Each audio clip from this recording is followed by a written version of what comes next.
Hello guys, welcome to Kaushal IAS. तो आज जो अभी रिसेंट न्यूज आ रहा है वो हम सब ने ये देखा है कि यूएसए में और खास करके डोनाल्ड ट्रंप अभी पैनिक अटैक के शिकार हो रहे हैं। कैसे? क्योंकि ईरान ने क्या किया है, यूएसए का जो मिलिट्री बेस था कतार पे, वहां पे उन्होंने अटैक कर दिया है। और अभी यूएसए बात कर रहा है कि वो कैसे ये युद्ध को रोकने का कोशिश कर रहा है। ओके, यही डोनाल्ड ट्रंप थे जो कुछ दिन पहले हमने सुना था, जब G7 का मीटिंग हो रहा था तो वो आधे में छोड़ के आ गए थे। वो ये बोल रहे थे कि मैं जाऊंगा और ईरान और इसराइल का जो युद्ध होगा उसके बीच में मैं घुसूंगा और मैं क्या करूंगा कि मैं ईरान को ऑब्लिटरेट कर दूंगा, ईरान को खत्म कर दूंगा मैप से। मैं ईरान का जो वर्ल्ड मैप से ईरान का जो कंट्री का बाउंड्री है उसको ही मिटा दूंगा, खमनेई को मैं मार डालूंगा, वहां का जो सुप्रीम लीडर है। ये सब स्टेटमेंट्स हम देख रहे थे कि प्रेसिडेंट ट्रंप दे रहे थे। आगे अगर आप अमेरिकन मीडिया को बहुत डिटेल से फॉलो करते होंगे, न्यूज़पेपर को देखते होंगे, तो उनका जो B-2 जहाज है जिसमें वो बोलते हैं कि हमारे पास बंकर बस्टर बम है, ये 13,000 किलो वेट लेकर के उड़ सकता है, ये कहीं पे भी पहुंच सकता है। और ये विमान के लिए, ये जो फाइटर जेट के लिए जो टर्म्स यूज होता है वो होता है स्टेल्थ, खतरनाक, ओके, मारात्मक, ये सारे टर्म्स यूज होते हैं।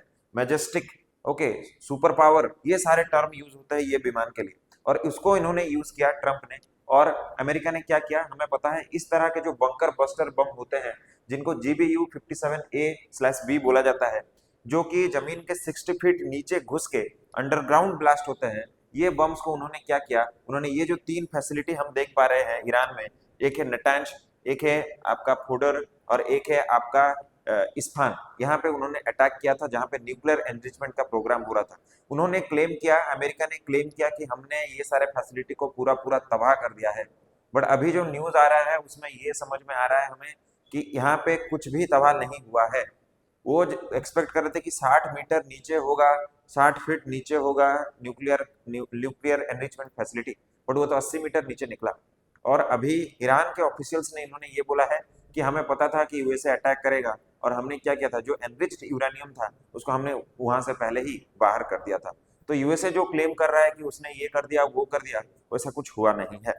तो यहाँ पे जो मिथ चल रहा था कि भाई यूएसए के पास ये विमान है जिसको कोई टक्कर नहीं दे सकता, इस तरह का विमान कोई दुनिया में नहीं है, ये अगर आपको दिख रहा है मतलब आप उसके टारगेट नहीं हो, ये जब भी अटैक करता है तो ये हमेशा सक्सेसफुल रहता है, ये सारे मिथ्स अभी जो B-2 विमान के साथ चल रहे थे वो सारे अभी झूठ साबित हो गए हैं। और यूएसए जो खुद को ये दिखाता था कि मेरे पास ऐसा विमान है वैसा विमान है, ये अभी हमें देखने को मिल रहा है कि ये जो प्रोजेक्ट था ये उसका फेल हो रहा है। सेकंड, अगर हम सेकंड चीज को देखेंगे तो अभी आप न्यूज में देखिए, जैसे इंडियन एक्सप्रेस का न्यूज है, जैसे ट्रंप साहब ने धमकी क्या दिया था कि ट्रंप ने ईरान को धमकी दिया था कि भाई मैं तुम्हारे न्यूक्लियर फैसिलिटीज को उड़ा ही दूंगा पूरा पूरा।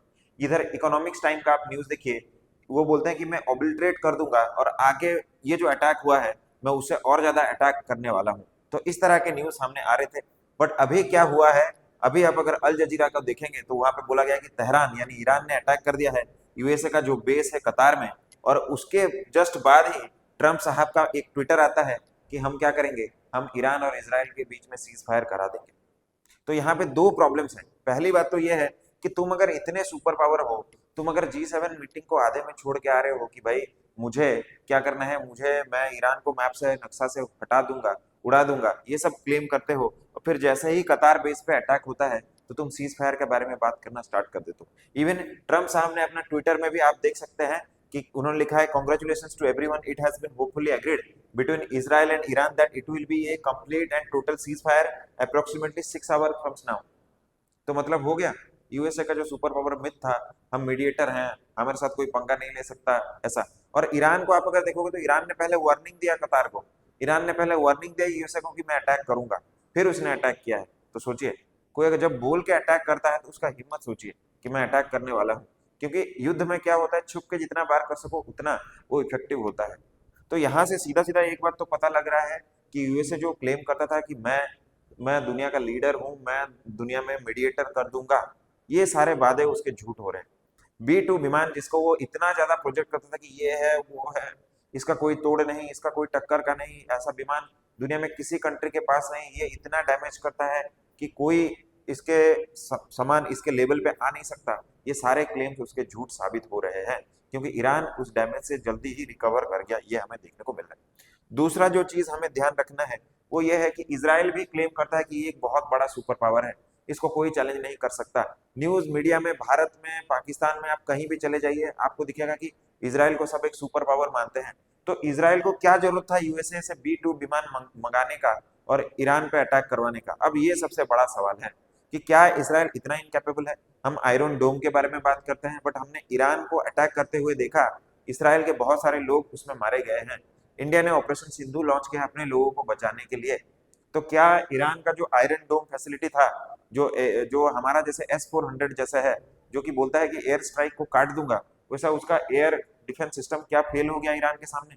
और ईरान इतना भी रिच कंट्री नहीं है कि उसके पास बहुत ही मैजेस्टिक बड़े बड़े एक्यूरेट मिसाइल्स हों उसके पास।